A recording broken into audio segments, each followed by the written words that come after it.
तस्वीरों में दिख रहा ये वही शख्स सूरज है जिसकी हत्या के मामले में आईजी समेत 8 पुलिस वालों को उम्र कैद की सजा सुनाई गई है।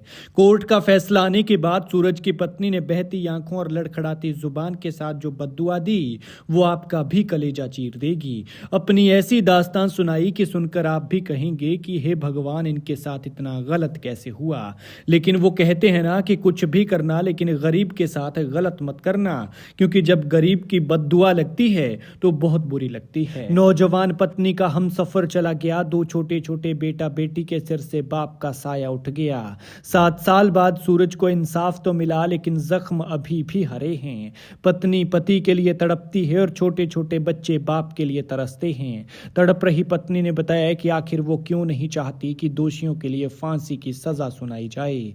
लेकिन क्या आप जानते हैं कि आखिर अब सूरज की पत्नी कहाँ है, उसके बच्चे किस हाल में हैं और कैसे जिंदगी बिता रहे हैं। सूरज हत्याकांड में कोर्ट का फैसला आया तो ये सारी बातें सामने आई हैं। दरअसल गुड़िया दुष्कर्म और मर्डर मामले से जुड़े सूरज लॉकअप हत्याकांड में हिमाचल पुलिस के पूर्व आईजी जहूर जैदी और डीएसपी मनोज जोशी समेत 8 पुलिस कर्मियों को कोर्ट की तरफ से उम्र कैद की सजा सुनाई गई है।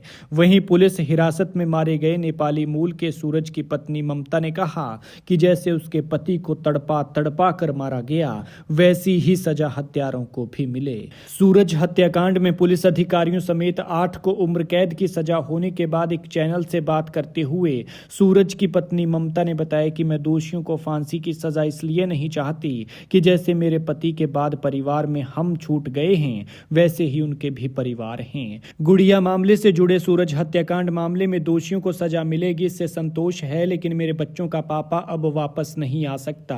पुलिस की वर्दी पहने उन लोगों ने मनगढ़ंत कहानी बनाकर मेरी दुनिया उजाड़ दी। रविवार को मोबाइल फोन पर सूरज की पत्नी ने ये सब बातें कही। उसने कहा कि लॉकअप तो गुनहगार को भी हिफाजत से रखने के लिए होता है और उसी में एक बेगुनाह को बंद किया गया, मारा पीटा गया और फिर हत्या कर दी गई। लेकिन ये सब चाहे जानबूझकर किया गया हो या फिर दुर्घटनावश था, पर यह सच है कि मेरे बेकसूर पति को अमानवीय तरीके से मारा गया। उसने कहा कि हमारा हंसता खेलता परिवार था।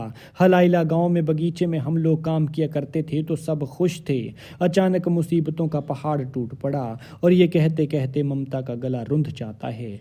वो रोते हुए कहने लगी कि किसी का घर उजाड़ना और बेगुनाह को इस तरह से जान से मारना, हमने बहुत बुरा वक्त काटा है। जिनको सजा मिल रही है उनके अलावा कोई और भी कसूरवार है, ये तो बहुत यकीन के साथ नहीं कह सकती।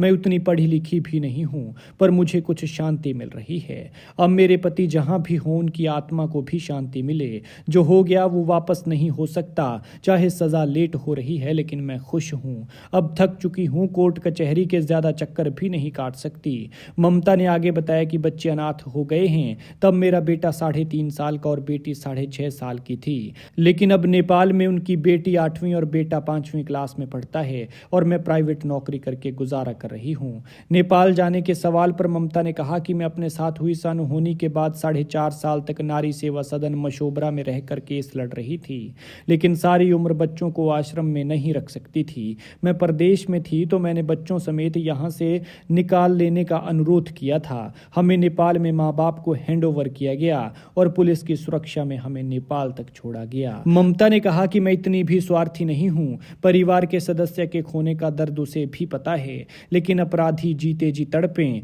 जैसे मेरे पति तड़पाए गए। उनको इसलिए जीना जरूरी है क्योंकि मरने के बाद तो इंसान चला जाता है और सजा पीछे छूटे लोगों को मिलती है। ममता ने कहा कि नेपाल में शादी के 2-3 महीने बाद सीधे हम दिल्ली आ गए थे।